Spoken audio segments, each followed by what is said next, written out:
It was simple. It was what I thought luxury. What I know is.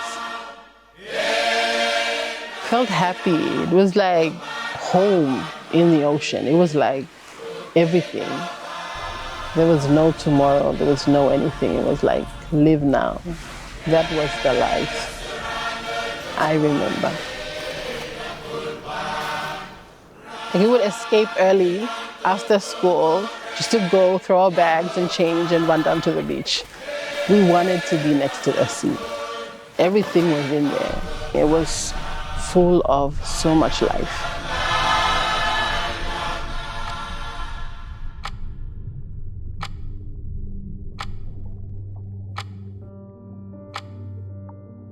But as I grew, things started to change.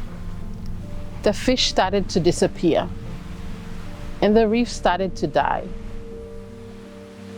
It felt lifeless. And back then I didn't really understand. I knew I needed to understand what was happening to our ocean. So I left my village and went to university. There I studied marine biology. And years later, I came home. When I got back, so much changed. Like, there was so many young people just drinking openly. Like, that was a shock.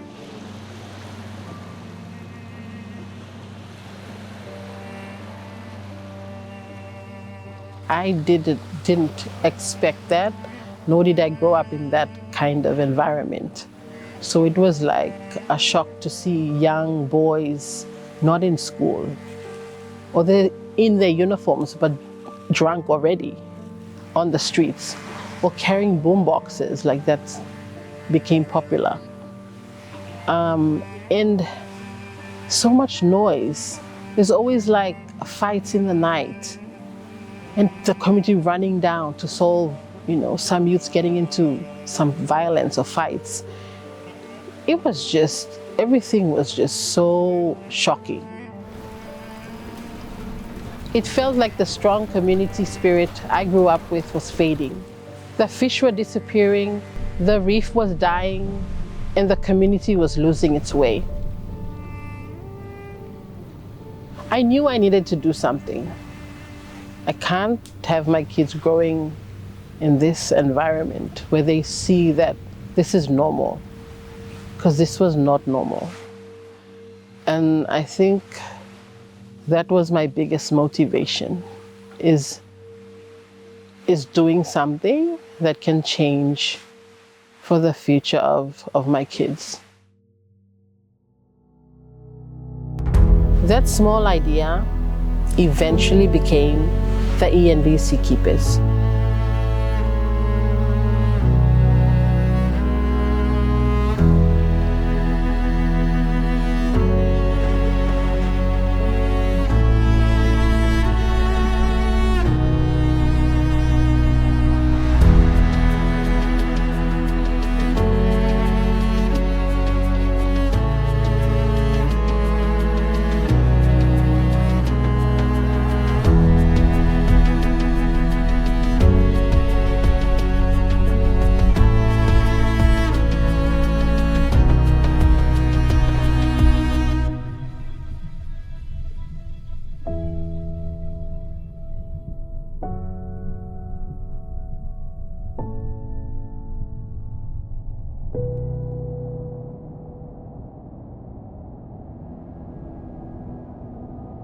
Growing up, my time was like, we hear a lot of stories from my grandmother, the elders, my mom,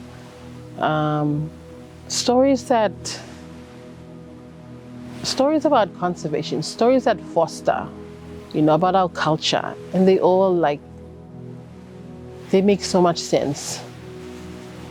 And we grew up hearing them every night. It's like, when we see this particular flower, we know what kind of fish comes out. Or this time of the month is the turtles come up to nest. Why do they come? You know, these kind of stories. And I started to connect that with what I learned in school and from little experience that probably read through it or learned from somewhere that they practiced it. But the connection started because I remembered those stories, and I knew that using that connection, I'll be able to use it to get other young people to connect with the ocean, just like I knew and I did. The first thing that I needed to do was awareness. And it didn't require, you know, money or anything. And I could use the students. I knew that, okay, because again, at the university, there was no programs. There was not enough programs for students to get involved in. So because I came from the university in town, and we were always involved, we volunteered in a lot of things. And okay, I can create a volunteer program. And I can, you know, select volunteers from the university and we can start doing awareness, because that's something we can do. But then, so I used, at the time, my own salary, and I was like, pay for the vehicle to bring them down. And we used materials and stuff from school and from their own classes. They made up charts, and we just needed to find a vehicle to bring them down to the community and just start doing awareness.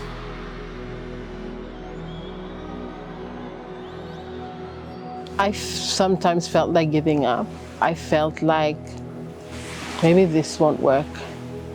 But then as we continued, and every time after every session, the community will be like, I understand it so well, because I remember my mom, my grandmother used to do that. So it gave that satisfaction, okay, we're doing something right. This is telling me like, we're doing something right, we're connecting. So getting the feedback from them is just as important as us giving them awareness about it. Because then after every session, after every awareness, we get feedback that they connected. They had that connection. They remember the time. It always happens that way. And that was when I knew that, oh, this is going to work. This might be something. So we continued.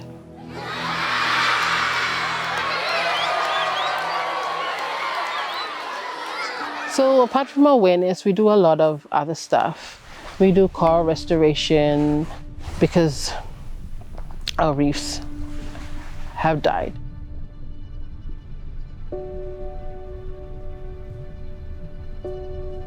We also did, after coral restoration, a lot of beach and sea cleanups. And then we started incorporating tourism. We started tapping into ecotourism, so people coming and learning about our coral restoration, but also contributing to the economy of our youths and the community here in Yalakwa.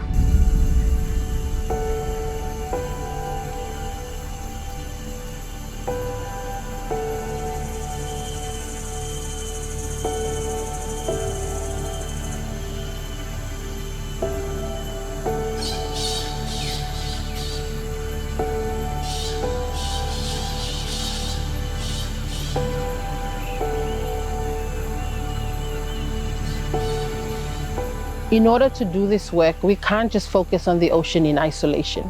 We also have the land, and we have the people who use that land. So we had to come up with, how do we as a community take a holistic approach in not just addressing this, but also addressing community development and improving the lives of every member in Yalakwa. How can we do that? How can we find the balance? Because you can't just address conservation without people not having anything to eat, not having a toilet to go back and shit in. Because again, people will contribute to conservation efforts if they're living comfortably. If doing conservation is not even affecting or improving their life, then what's the point? So How can we start this program and not address the livelihoods of each individual in Yalakwa? Like, how can we find the balance? We need to find the balance. If we want collective effort, how can we help each other?